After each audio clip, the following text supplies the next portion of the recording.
Statements can kind of be created by some slightly more general things.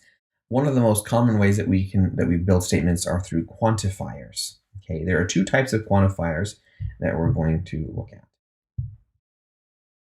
First is a universal quantifier. A universal quantifier is simply a word that talks about the entire group, okay, the entire set of things. They share a characteristic. Now, this can also be, in a way, we could think of it as nothing in the set has a certain characteristic, because that would be saying that the entire group does not have a characteristic. Okay, so a universal quantifier applies to everything in a set. The second type is an existential quantifier, and these apply to just some of things in the set. Okay, so that a set contains at least one element.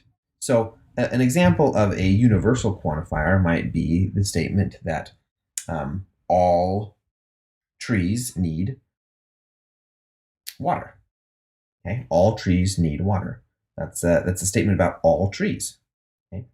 An existential quantifier would be a statement something like some cats are black, because not all cats are black, but there is some cat out there that is black. Okay, so the set of cats contains one that is black. So those are universal and existential quantifiers. And then we need to talk about negation of a statement. Negation of a statement, to negate a statement, means to state the opposite of it. To illustrate this, we're going to look at this example here. Suppose your friend says everybody cheats on their taxes. What's the minimum amount of evidence you would need to prove your friend wrong?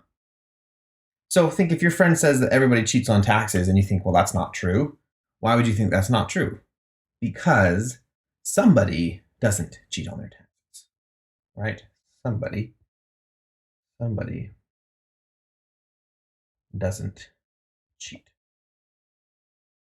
on their taxes. Okay. So that would disprove your statement, just finding someone that doesn't cheat on their taxes. And this illustrates a key idea. Okay, notice that here we had a statement about everybody. This was a universal. This was a universal quantifier, and we can disprove it with finding somebody that doesn't cheat on their taxes. This right here is an existential quantifier. So we can disprove a universal with an existential. All right, and that is the principle to know, that when we're negating quantified statements, that universal and existential quantifiers are used to negate. Here's a kind of a summary of those negations. So the negation of all A or B is, well, all is a universal, so we use an existential, which is at least one. A is not B. Okay? So notice that to negate all, we do at least one. And then instead of saying that they are B, we say they're not B. Okay? Now this next one is similar. No A or B. Well, this here is a universal, because it's saying that everyone in the set A is not B. All right. So it's still a universal here. So to negate the no A, we say at least one is B. So those two are the negating a universal quantifier, and the next two are negating an existential quantifier.